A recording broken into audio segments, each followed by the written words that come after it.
And the Big Ten's leading rusher, Darnell Autry, will show up big here today. The Iowa Hawkeyes, after winning 5 in a row to start the season, have lost 3 straight. And head coach Hayden Fry is in no mood to paint a pretty picture here today. But he and the Hawkeyes have not lost to Northwestern since 1973. And they look to continue to streak here today. It's Iowa Northwestern next. Creative Sports presents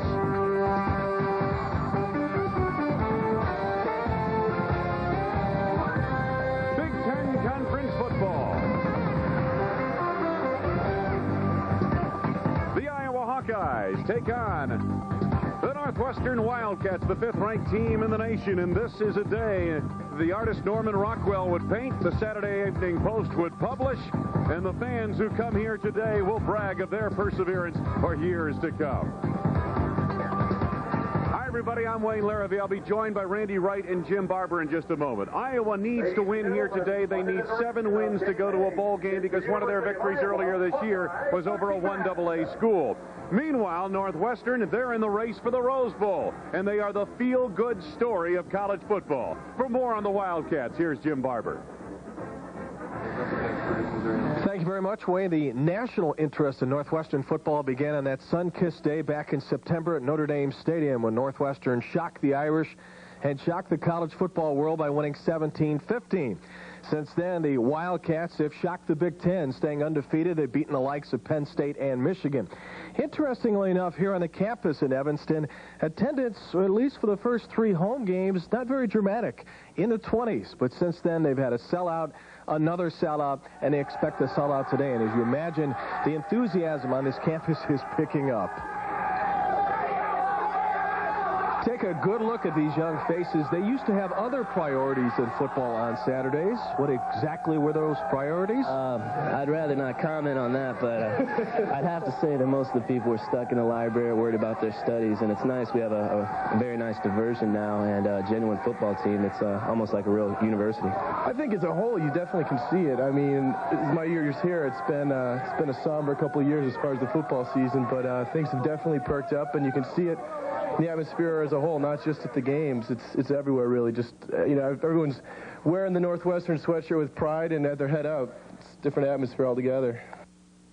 So as the enthusiasm grows on the Northwestern campus, the Wildcats set their short-term goals today on Iowa and next week on Purdue, and the long-term goals on the Big Ten Championship, Pasadena, California, and the Rose Bowl, as the Wildcats did some 46 years ago. I'm Jim Barbar. Let's go back to our Big Ten studios and Mike Gleason. All right, thanks a lot, Jim.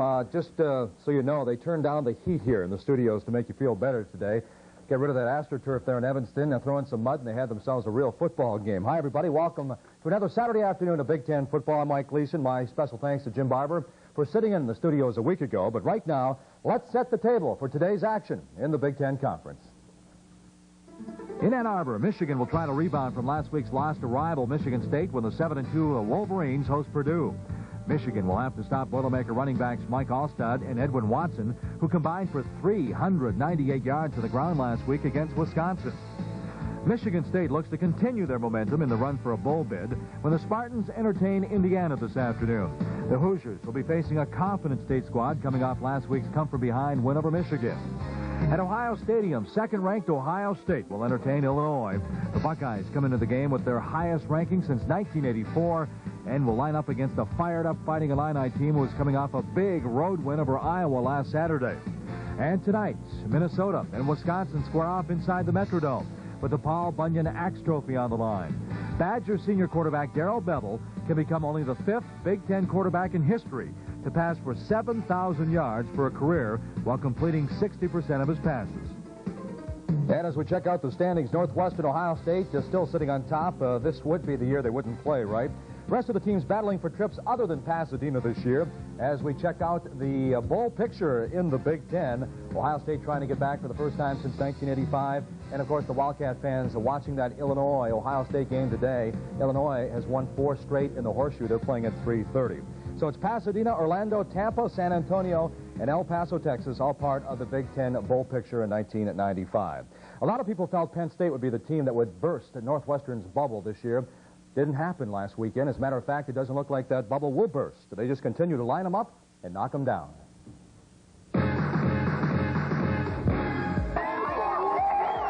Gary Barnett is my hero. Owning wins over perennial powers Notre Dame, Michigan, and Penn State, fifth-ranked Northwestern has convinced the college football world that they mean business. Well, those guys have been around a long time. They've had their rump kicked, and they made up their mind that, hey, let's bring this to an end. We're tired of being beaten, and they've got a fine football team. With a solid lock and a bowl bid, Coach Gary Barnett's team may be the first Northwestern squad to play on New Year's Day since the 1948 Wildcats won the Rose Bowl. Well, even though it's the same team that was last year, they just seem to come together and really get after it. By posting 8 victories so far in 95, Northwestern seniors have already equaled their win total of the previous 3 seasons. As corny as it sounded at the time, I wanted to turn this place around. And I did it. It feels pretty good. We aren't done yet. A winning football attitude is being taught at Northwestern, and the Wildcats are learning. Led by the trio of junior quarterback Steve Schnurr, junior linebacker Pat Fitzgerald, and sophomore running back Darnell Autry, this veteran team is setting standards for a new way of football life in Evanston. Do you pinch yourself once in a while when you talk about being in the hunt? Or are you used to it now? No, you know, it's like being in a swamp, and you're there to drain the swamp, and there's alligators all around you, and you're up to your butt in alligators. You just worry about trying to get to the next team and find a way to win that one. So I don't think too much about the hunt itself. Okay. And the Wildcats next to surface on Sports Illustrated's cover, keeping their fingers crossed there'll be no jinx. Back with more in a minute. Big Ten football fans getting yet another chance to see the new kids on the block, the Northwestern Wildcats. For more on that, let's send it back to cold and blustery Evanston with Wayne Larrivee, Randy Wright, and Jim Barbar. Gentlemen. All right, thank you very much, Mr. Gleason. You get a look at the records of these 2 teams and the Northwestern Wildcats in the race for the Rose Bowl. The Iowa Hawkeyes trying to resurrect their season. This is what Gary Barnett coined 2 years ago. This year, it has come true. They expect victory now here in Evanston, Illinois. Randy Wright is alongside of me. I'm Wayne Larrivee. Jim Barbar will be with us in just a moment. Randy, if you can pass all you want, you can be fancy all you want in the Big Ten in September and October, but when you get down to November and you get into this kind of condition here, you got to be able to run the ball, don't you? That's exactly right. They say throw all you want early in the year. As the season goes on, you need to be able to run in order to win. We've got a couple of good ones here today. Cedric Shaw for Iowa. He only needs 45 yards to become the all-time rusher for the Hawkeyes. On the other side of the ball, Darnell Autry. He not only has been very productive, over 1,300 yards rushing, he's also proven to be very durable as he's carried the ball 291 times coming into today's game. Well, we've got our Jim Barbar back on the sidelines today, and he is in a tent right now with some very interested Northwestern fans. Wayne, look at this over here. I mean, it's a packed house here. It's a little bit warmer than expected, and all these good folks have gathered here to kind of get things set up for today's game. Larry is here, Seal, Maggie. We've got Phyllis on the far end, and we have Karen McLean, who I know has a vested interest in this game. Explain why. My son is a freshman on the team. He doesn't have a chance really to play on the field, but he's a part of a great team. Coach Barnett has just done a wonderful job here, including all the kids, and we're excited to be here. Maggie, you're the only one that's not eating here. I saw chili and candy bars. What's going on? I already ate before. Okay, you're going to go out and brave the elements, I assume, huh? Yeah. All right, folks. Well, we appreciate you joining us. In fact, everybody here has got to leave because of safety reasons. They've got to go out into the elements, and that's the same thing for me. So we want you to stay with us. We're going back to the Big Ten studios. Mike Gleason, I have just one request. Send us some of that heat here, please. Have an extra cup of hot chocolate for me, Jim. All right, Illinois, Ohio State, they have a 3:30 kick in Columbus. So let's start things off with this report from Dom Taberry. The undefeated and second-ranked Ohio State football team in action today at home hosting Illinois. The Fighting Illini, a football team that has frustrated John Cooper since coming to Ohio State. Coach Cooper just 1-6 against the Illini. As a matter of fact, Illinois has won the last 4 meetings at Ohio Stadium. So the Buckeye players know Illinois is a team to be taken seriously. They're a good defensive team. I think they got two best linebackers in the country, and we're just going to have to go out and try to block them. They've given us such fits in the past, and we don't like that they say that it's their place and all that. But like I said earlier, they've backed it up, and we're pretty sick of that. But, like I said, we got to go out there and take care of business.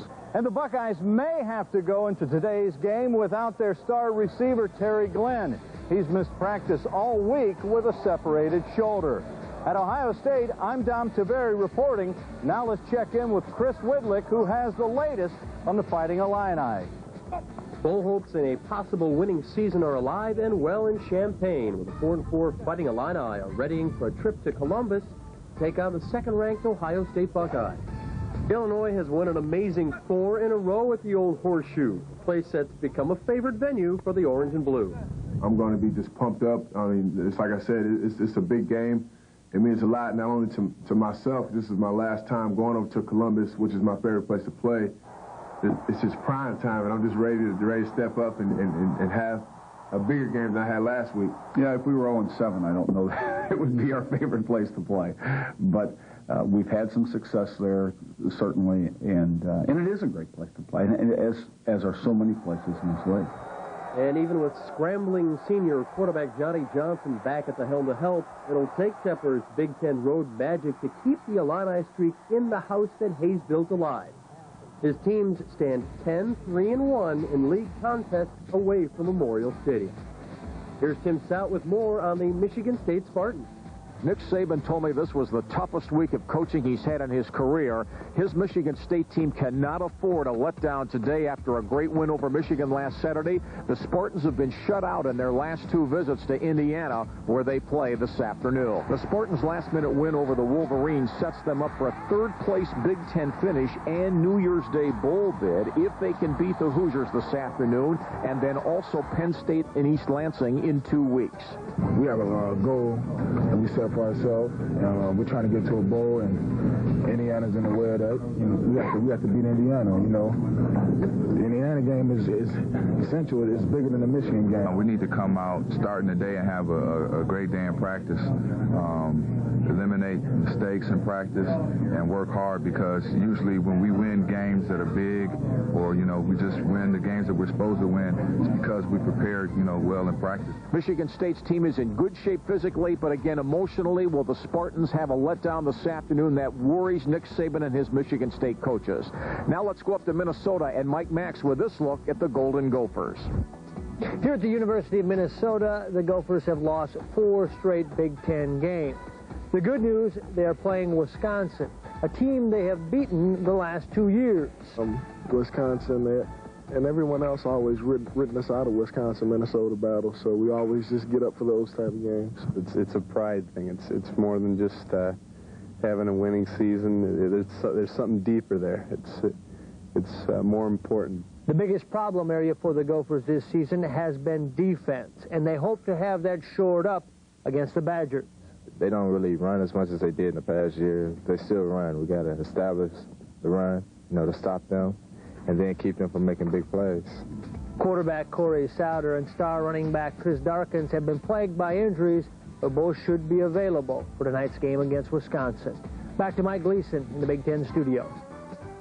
All right, thanks a lot, Michael. Every college football coach keeps their fingers crossed, hoping to stay healthy throughout this football season. Jim Wacker's been decimated by injuries up there in Minneapolis. So the game you're going to be watching here on the Big Ten Network this afternoon, the Northwestern Wildcats and the Iowa Hawkeyes from a cold, blustery Evanston, Illinois. And we'll ship you back to Illinois coming up after this break. You're looking at live pictures in Evanston, Illinois this afternoon. The Northwestern Wildcats and the Iowa Hawkeyes. That's the game you'll be seeing this afternoon on the Big Ten Network. Mike Gleason back in the Big Ten studios. The first score in for the afternoon. Florida State, after losing to Virginia, went from number 2 to number 6 in the polls. The Seminoles bouncing back early in the first quarter, leading North Carolina 7-zip. Cuddle up and get cozy. We have Northwestern and Iowa coming up on the other side of this timeout, and we'll send it back to the Chicago suburbs. We'll be back at halftime with more scores and highlights.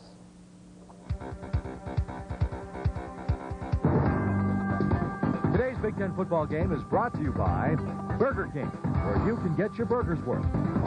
Finish Line, for the latest in athletic shoes and clothing, head for the finish line. Domino's Pizza. Call Domino's now and enjoy a delicious ultimate deep dish pizza while you're watching the game. and video guide. The on-TV program guide with news, weather, and sports. It's about time. And that's going to wrap it up for our Big Ten pregame show. Back with scores and highlights throughout the first half, but Northwestern looking for their first win over the Iowa Hawkeyes since 1973. Let's send it back to Evanston, Illinois. Gentlemen. Thank you very much, Mike. Wayne Larrivee, Randy Wright, and Jim Barbar. The Iowa Hawkeyes at 5-3. The Northwestern Wildcats at 8-1. And here come the Wildcats, the 5th-ranked team in the nation, looking for their 8th win in a row. It is a cold afternoon, although the snow has subsided. 26 degrees, winds gusting up to 30 miles per hour out of the north. And they're playing on an artificial surface. Veteran head coach Hayden Fry, the dean of Big Ten coaches in his 17th year with the Hawkeyes. And on the other side, one of the stories of college football, Gary Barnett in his 4th year here at Northwestern, and he has this team in the race for the Rose Bowl. When Gary Barnett came here to Northwestern, he said he tried to model his program after the Iowa program. And there's been a lot of talk this week that this game is going to be one physical, hard-hitting affair, Randy Wright, because there have been charges and counter-charges about running up scores and the 21-game winning streak by Iowa over Northwestern. And who knows what allegations are true or not.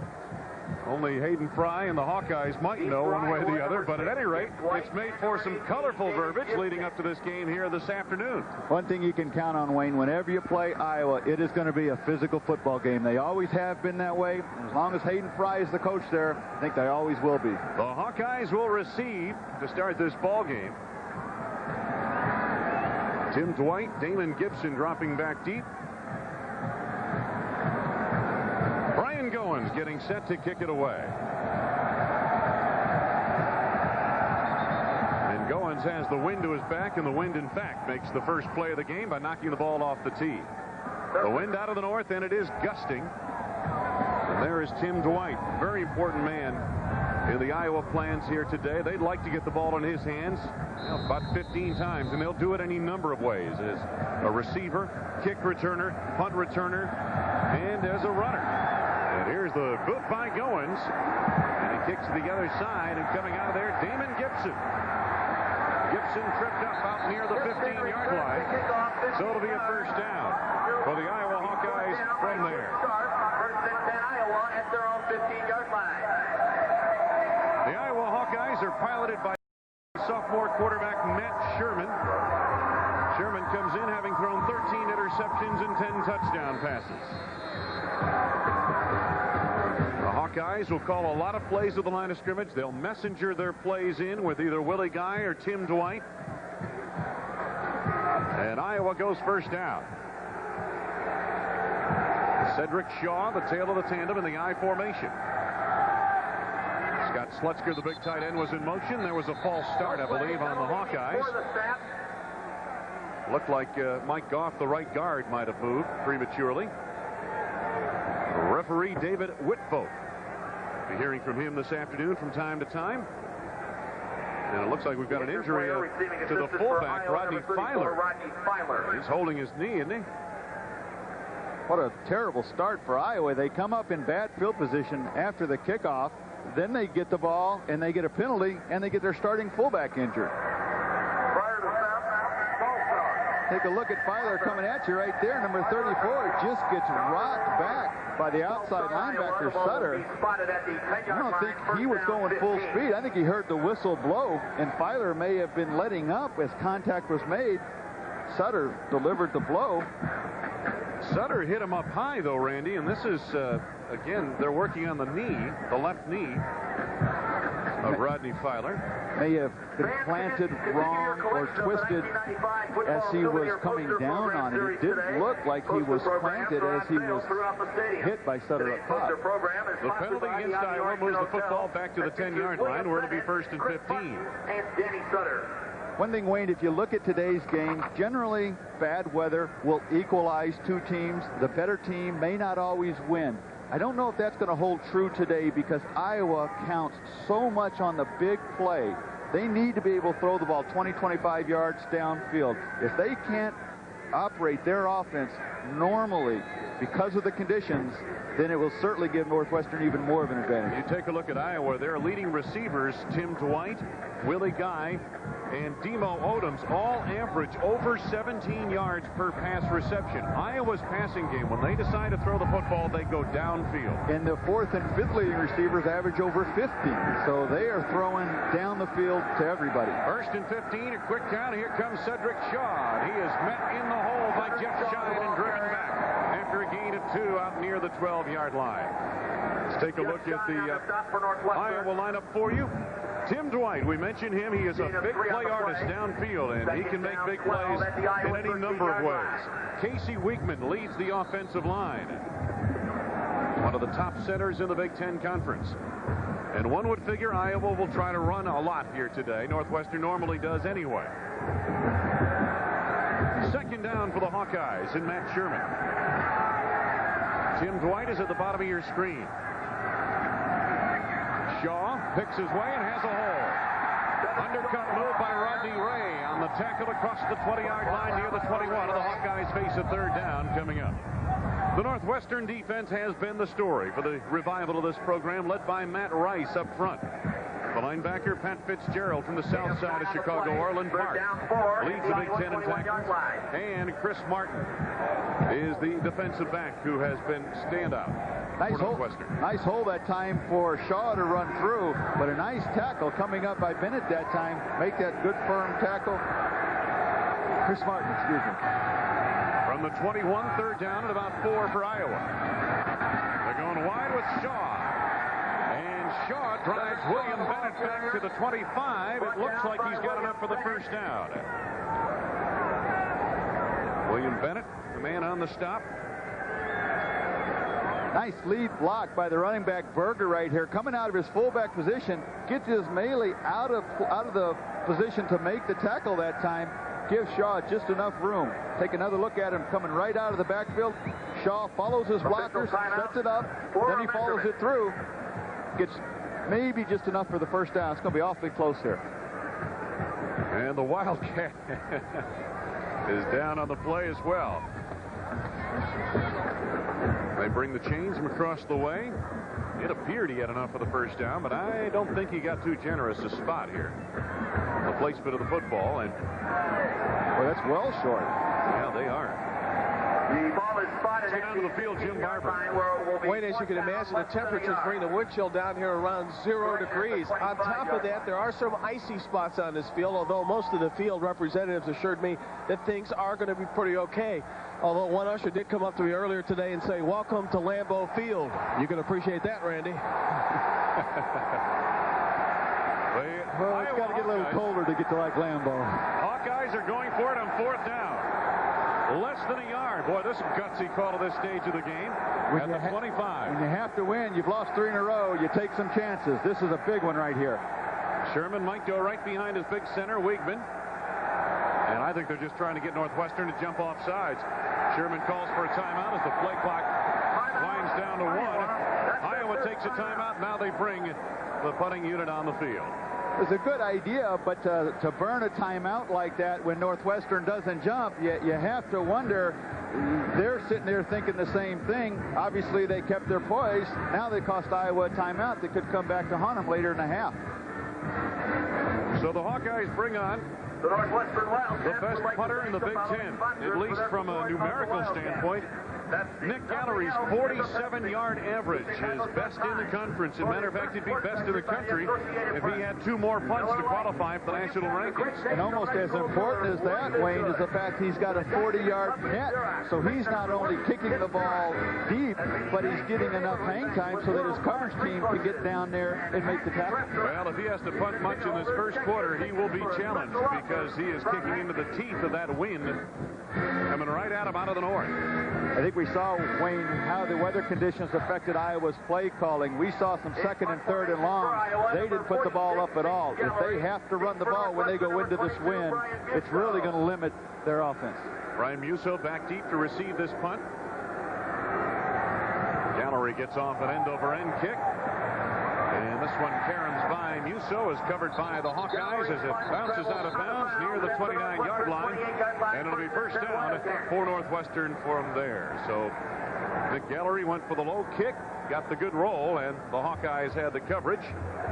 47-yard punt, which is exactly what his average coming into the game was.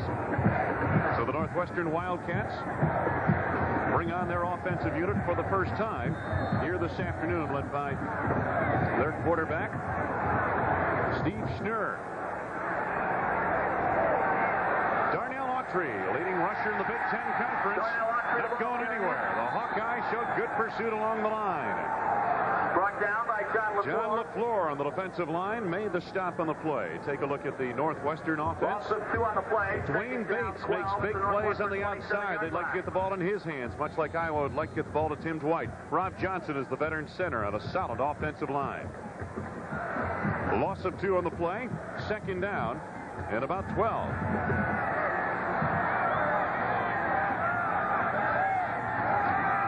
Schnurr to Autry. Autry straight up the middle, moves the pile forward out to the 31-yard line on a gain of about 4 yards. The Iowa defense, Jared DeVries makes plays behind the line of scrimmage. In the linebacking core, Bobby Diaco, second leading tackler in the Big Ten. In the secondary, Fles Atkins has returned 2 interceptions for touchdowns this season. It is third down for Northwestern at about 9 yards to go. A little bit less than that.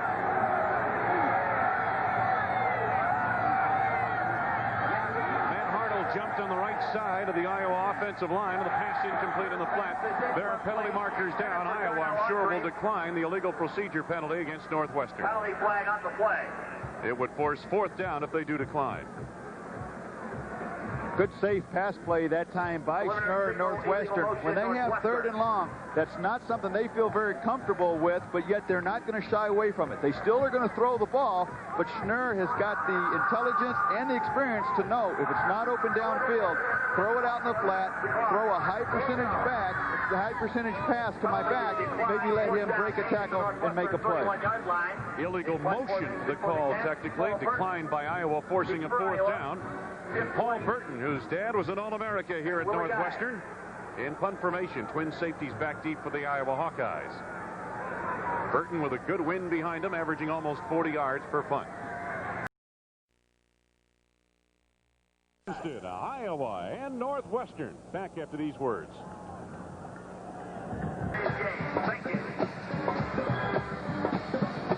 Wayne Larrivee, Randy Wright, Jim Barbar back in frigid Evanston, Illinois. The Iowa Hawkeyes, the Northwestern Wildcats.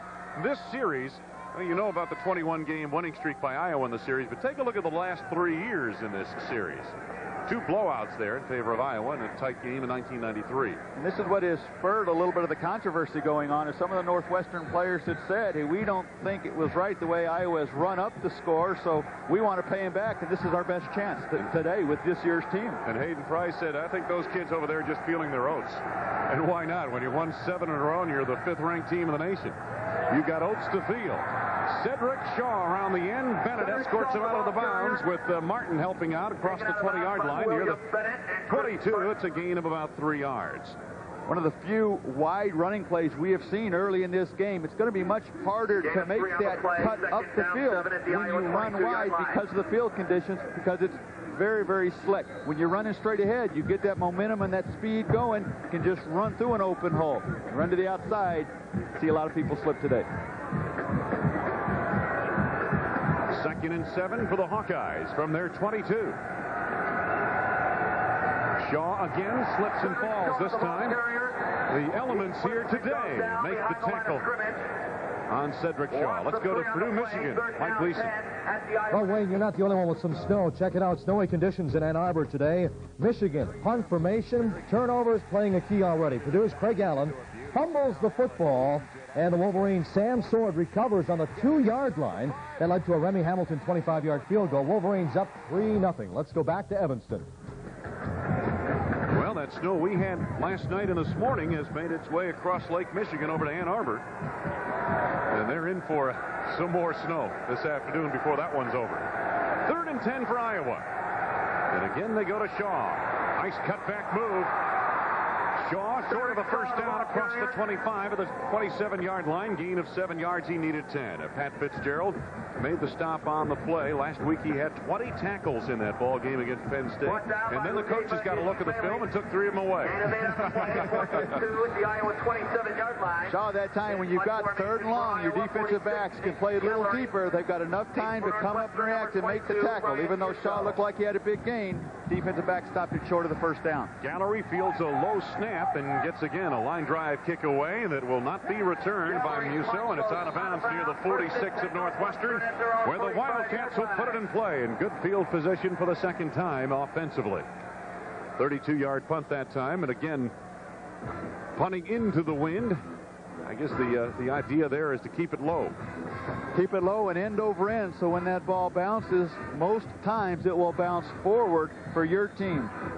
Kick a high spiral. Even a spiral that bounces on turf sometimes bounces straight up. You don't get the positive roll. So the Wildcats on offense with a first down. Autry going wide, and again attracts a lot of white-clad Hawkeyes. Good pursuit by the Iowa defensive front. Vernon Rollins led the way from the linebacking core. Darnell Autry, the leading rusher of the Big Ten, with 1,339 yards coming in. A single-season school record. As we said in our open, too, Wayne, he's got 291 carries coming in here with 9 games. They're going to give him the ball throughout the game, especially a day like today. I wouldn't be surprised if he carries the ball 40 times. Second down and about 11. Schnurr, the first pass of the game. Dwayne Bates has it at the Iowa 40. It is a first down on a gain of about 15 yards. Rollins made the stop. Back to the studio, Mike Gleason. Wayne, the Seminoles trying to bounce back after losing to Virginia. They're now 29-1 in the ACC. North Carolina's Mike Thomas punting. It's blocked by Mario Edwards. A lot of Seminoles around the football, but Edwards takes it in for the touchdown. First quarter, 14-0 Florida State over North Carolina. Let's go back to Wayne and Randy. No score here, but Northwestern in enemy territory for the first time this afternoon. Autry. Tough yards straight ahead. There are penalty markers down to the play. The Hawkeyes came away with the football, but the play had been whistled dead. Penalty flag on the play. Wait for the officials to sort things out. Get these kind of conditions, Wayne, sometimes your concentration isn't where it should be. You're thinking about the cold, you're thinking about the wind, you jump off sides, you don't hold your patience on offense, and you jump early. We've seen a lot of that happen already, and we're just 7 minutes into the first quarter. Iowa offsides on the play. Northwestern will go 1st and 5 in the football. Should be at the 35-yard line. The officials are talking it over, and they do place it down to the 35. An Iowa defense that has shut down Northwestern's running game the first couple times they've tried to do that. You just hate to give them a cheap 5 yards like that. Bates and Beasley at the top of your screen form a slot. The fullback Hartle is on the wing. 1st and 5 from the 35 of Iowa. Autry waits for his blocking. He shot through that hole. Close to the 30-yard line, close to a first down, a gain of about 4 yards. Eric Hilgenberg made the stop on the play for the Iowa Hawkeyes. Hilgenberg, a long line of Hilgenbergs that attended the University of Iowa. His father, Wally, was a standout with the Minnesota Vikings for many years. Gain of 5 on the play. Second down, less than a yard at the Iowa 30-yard line. Second down, less than a yard to go now. Well, there's that slogan that Gary Barnett coined a few years ago, and people were saying, what are you talking about? Well, a few years ago, other teams could expect victory when they played Northwestern. Now, it's Northwestern that's expecting victory. Rollins had a shot at Autry in the hole, and Autry able to break that tackle attempt, and he's very close to the first down to the 30-yard line. Iowa has come out here very sharp defensively and attacking the running game for the Northwestern Wildcats. Well, the rush defense for Iowa has been a problem the last couple of weeks. Teams have been able to run in between the tackles. They have shaped that up here today as they have shut down this Northwestern running game early. If they continue to do that, it's going to put a lot more pressure on Schnurr to make him throw the ball. That's not something they're very comfortable doing.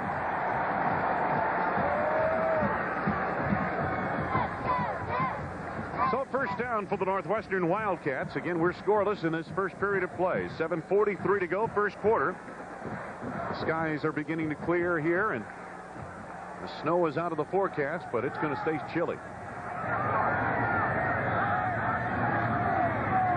Play action. Schnurr has a man open. Beasley. Make that Bates, and it's incomplete. Bates could not hang on. What a beautiful throw by Schnurr that time. Just a little play-action pass.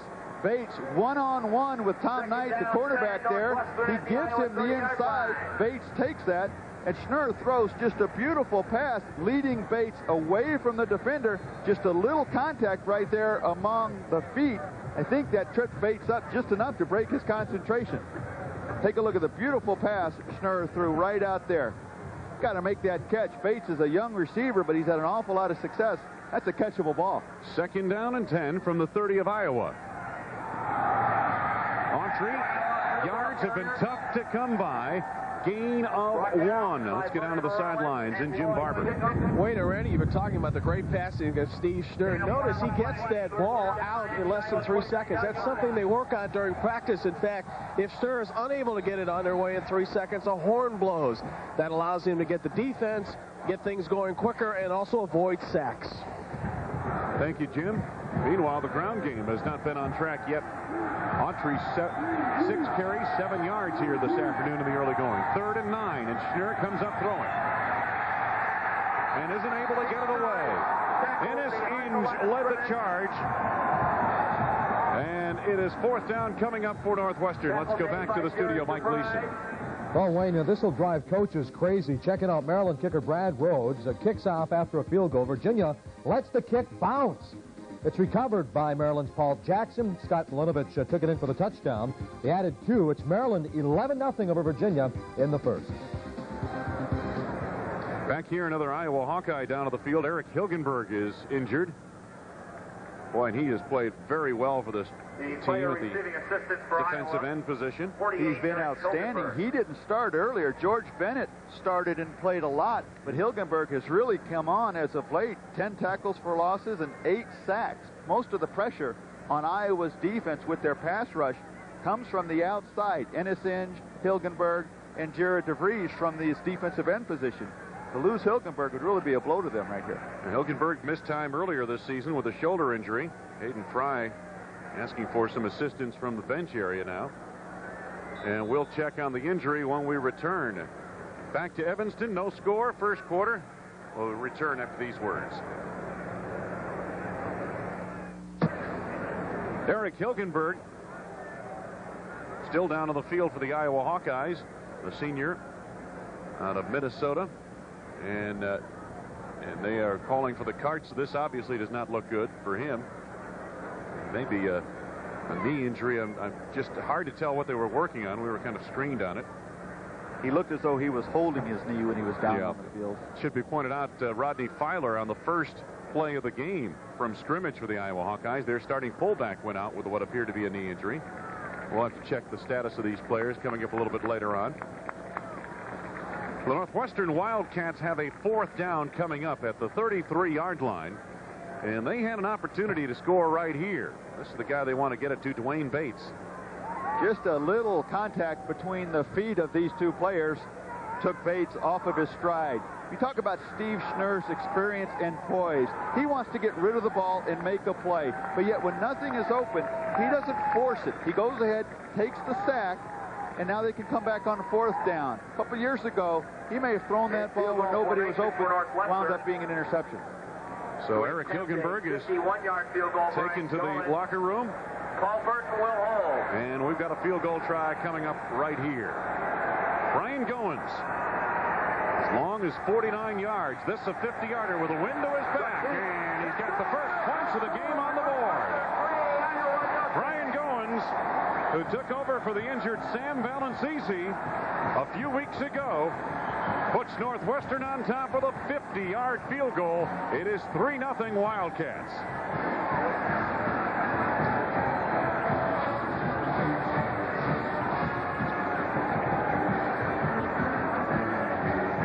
Take a look. It was a good snap, a good hold. Iowa just putting token pressure, thinking maybe more of the fake.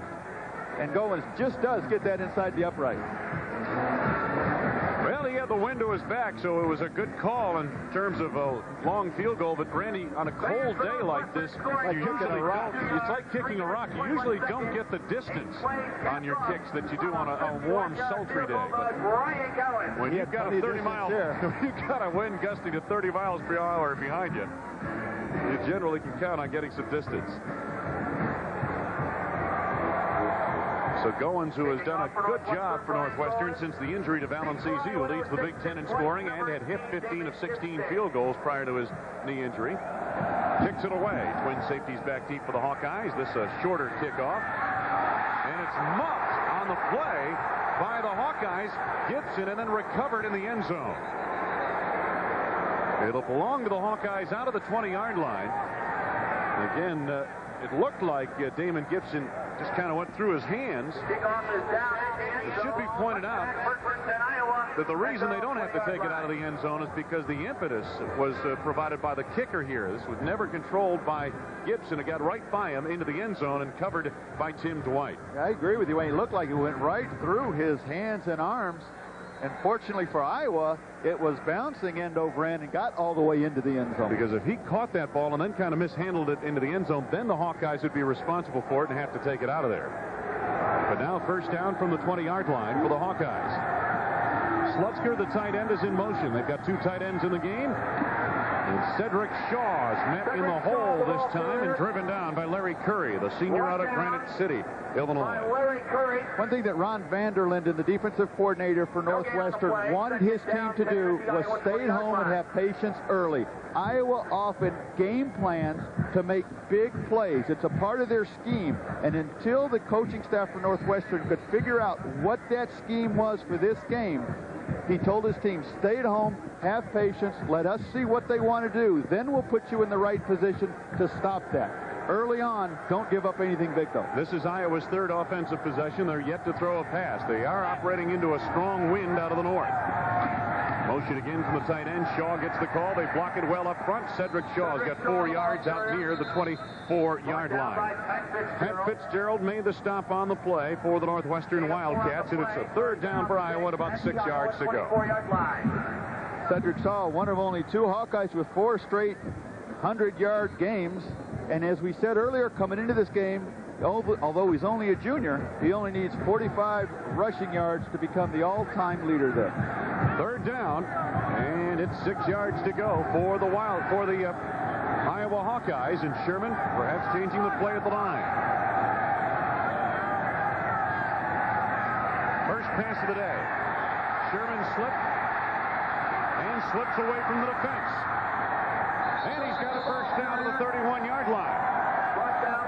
He slipped in the backfield, but his knee did not touch the ground. He was able to keep his balance enough and then eluded a couple of tackle attempts. Well, as he slips, he puts his hands down to keep himself from going down, and then he has enough presence of mind to hold on to that ball. He's coming into some contact, holds on to it, knows how far he needs to get the first down, covers up the ball, and then falls head first. Doesn't slide to protect himself, falls head first just enough to get the first down. First down of the day for the Iowa Hawkeyes. And now Sherman needs a timeout. Second timeout of this first quarter for Iowa. They have 1 timeout left. I think that Sherman wants to check the play clock. He's talking with one of the officials right now, and we will take a timeout. I really think that what Matt Sherman wants to do is he's visiting with a head official now, David Whitvote. I believe it's a problem with the play clock. Exactly. It's the 25-second clock that was moving down. We'll take a timeout. Northwestern leading with 4:22 to go, first quarter in Evanston.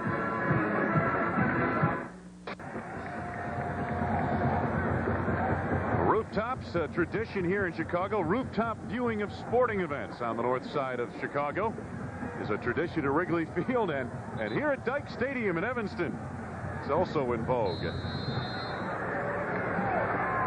You're a little bit closer when you're at Wrigley, though. Tickets are harder to get now in Evanston. You have to watch it from the rooftop. First down, Iowa Hawkeyes. Cedric Shaw cutting it back. And he's got yardage out to the 36. It looked to be a gain of about 5 yards. Tim Sharp responding from the linebacking core of the Wildcats on the stop. With Iowa not being able to throw the ball effectively into this wind, all that more important that they can run the ball successfully for 5 or 6 yards on first down to stay in that 2nd and 4, 2nd and 5 position. Under 4 minutes to go, first quarter. Northwestern is leading 3-0. Slutzker, the tight end, in motion. Shaw made a couple of nice moves, but could not elude Eric Collier, the junior from Dixon, Illinois, who's done a great job in the secondary. Northwestern, a veteran secondary with 3 seniors and a junior. Nice tackle. When you have your free safety, Bennett, coming up here, continuing to force Shaw to the outside, and then Collier, the strong safety, does a good job of hanging on and wrapping up. 3rd and 1 for Iowa. Collier, as you see, the only junior in that secondary. And that's one reason why Northwestern's coaches feel their front people have played so well, is because they can take a lot of chances with their secondary being veteran. Carter, Guy, and the tight end, Slutzker. To the top of your screen, Slutzker in motion, and Shaw follows him for the first down out across the 40-yard line near the 44. So the Iowa Hawkeyes beginning to get their ground game into gear. Pat Fitzgerald made the stop on the play for Northwestern. Iowa brings Slutzker, the tight end, in motion to get another body over there in front of Shaw. If you shut off the penetration, as you see, Iowa's offensive line does a nice job. Then it gives Shaw time to get his momentum going, get a little bit of speed, and can get that first down. This is an Iowa Hawkeye team that has come in here with a great deal more purpose and determination than what they've shown the last couple of weeks. First down from the 44-yard line. Tight end Price in motion to the right. Shaw cuts it back. Shaw's got a first down inside the 45-yard line. Into Northwestern territory for the first time on the Hawkeyes this afternoon to the 43. Pickup of 13 yards. Martin made the stop downfield. One thing with this Northwestern defensive front, they tend to over-pursue. Here you see Matt Rice, probably their best front player, over-pursues the play. Shaw cuts right back behind him, sets it up. They've been running to the outside a little bit. This time he sets it up and breaks back, and you saw the missed tackle by number 36, Casey Daly. Interesting story about Matt Rice. I'll get back to Wayne after this play. Just inside the 43 of the Hawkeyes on first down. Cedric Shaw straight ahead. And Shaw down near the 35-yard line, a gain of 7. William Bennett on the tackle. Here you see Matt Rice. He's from Middleton, Wisconsin, which is right outside of Madison, home of the Badgers. And after the Northwestern Wildcats beat Wisconsin 35-0, they asked him if when he went home this summer, he was going to wear his Northwestern purple. He said, you know, after this year, I'm going to wear my Northwestern purple everywhere I go. I guess so. And why not? Second down for Iowa now. The Hawkeyes on the move at the 35 of Northwestern. Second at about 3.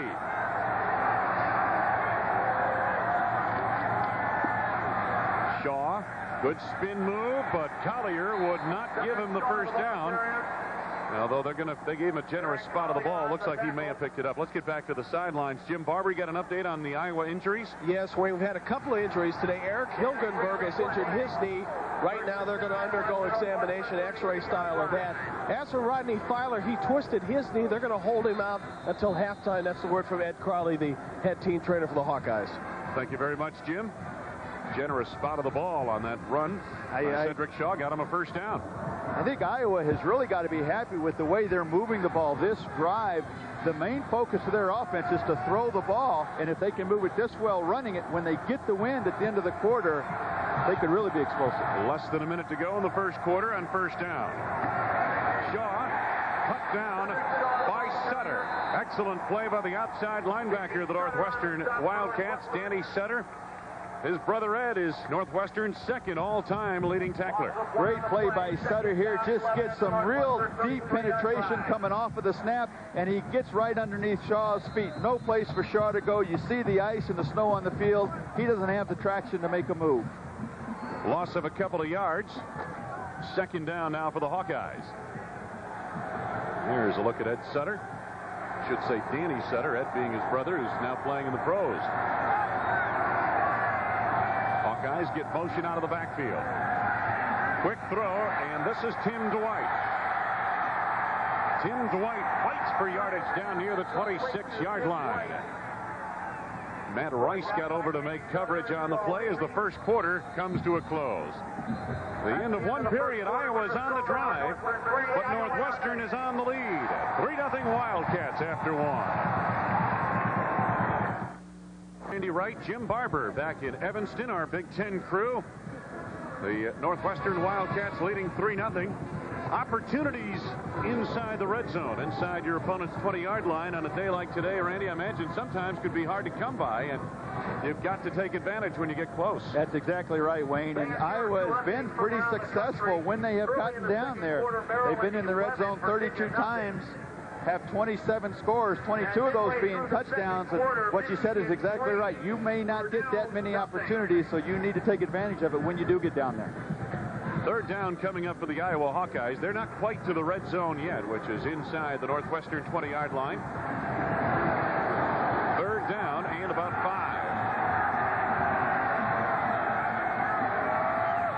Shaw.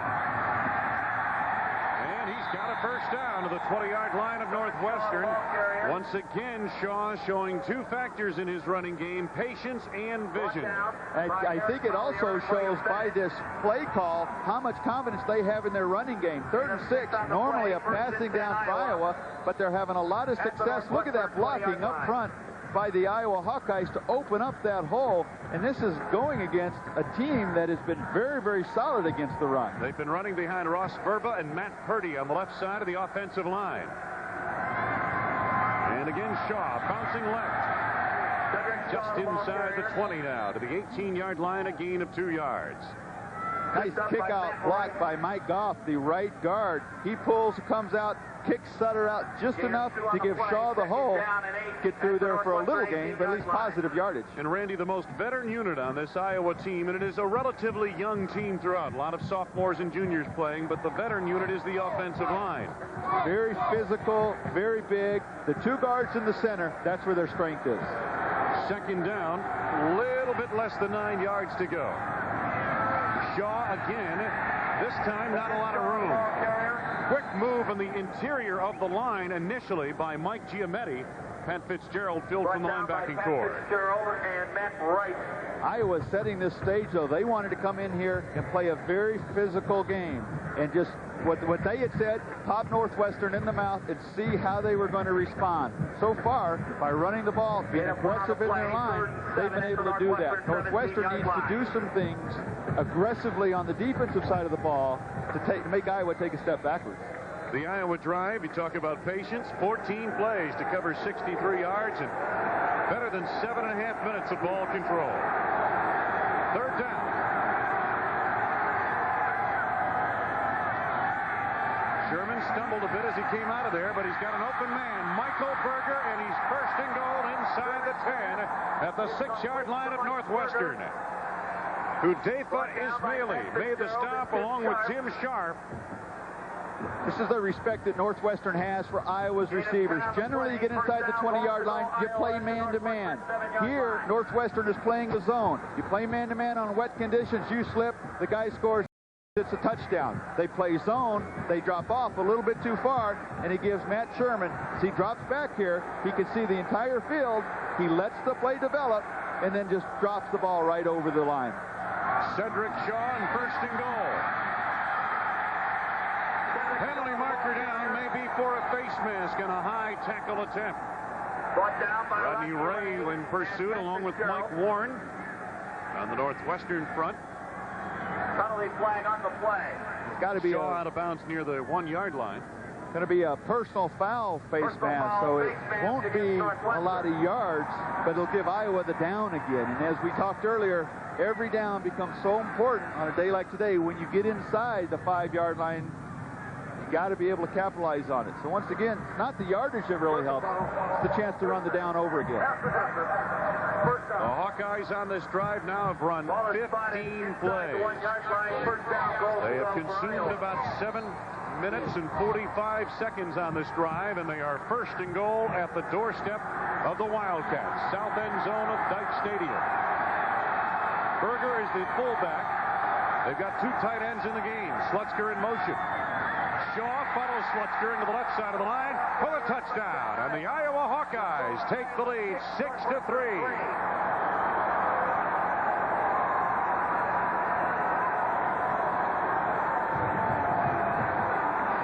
So the Iowa Hawkeyes watch the reaction by the field general, Matt Sherman. The point after for Iowa.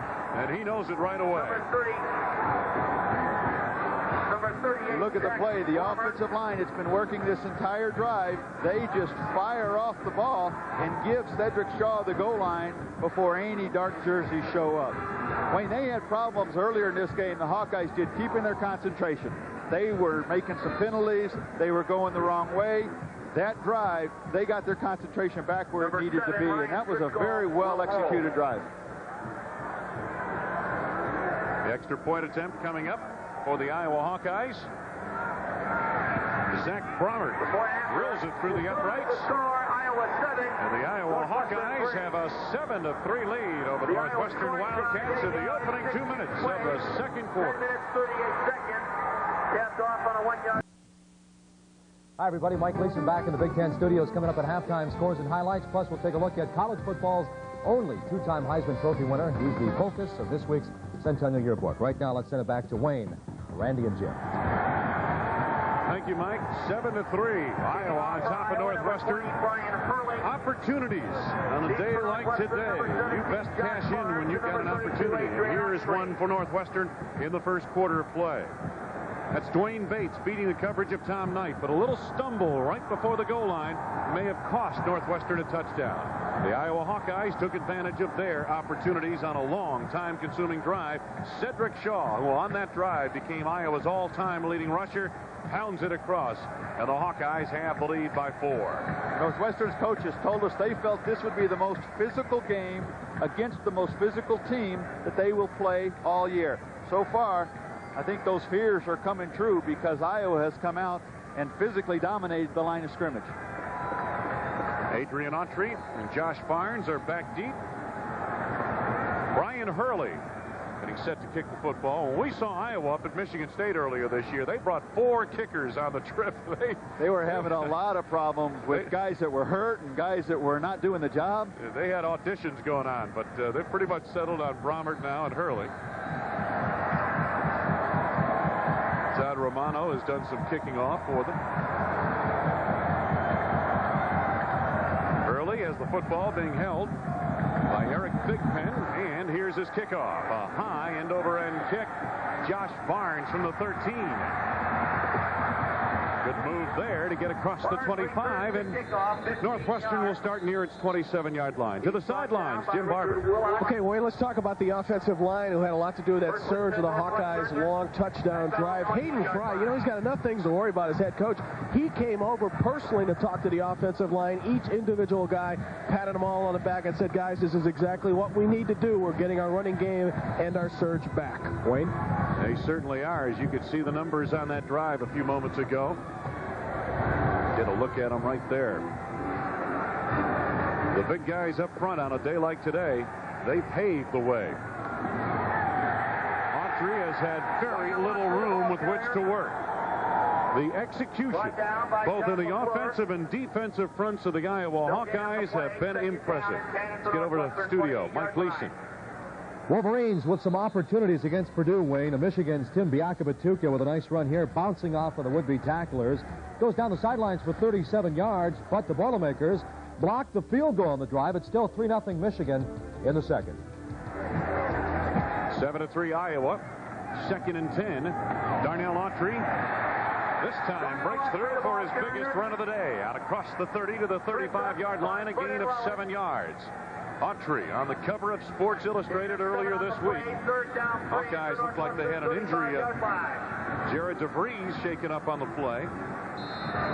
DeVries is a player the Hawkeyes can't afford to lose. He's the guy that is their best defensive lineman. He gets the most pressure on the quarterback and the most tackles behind the line of scrimmage. If he goes out, it's going to put a lot more pressure on those linebackers because that's where the pressure is going to fall to make the plays that he ordinarily makes. 3rd down and about 3. Schnur to the air. Schnur under pressure and sacked. back inside the 30. Vernon Rollins, the linebacker who has played big in the first half today, makes the sack. Second time Schnurr has gone down.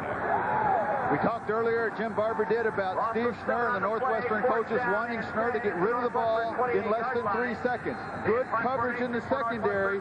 Doesn't allow anybody to get open. Schnurr has to hold on to the ball for longer than that. When he does, that pressure gets there. Confirmation time. Paul Burton for the first time kicking into the wind. Tim Dwight back deep for Iowa.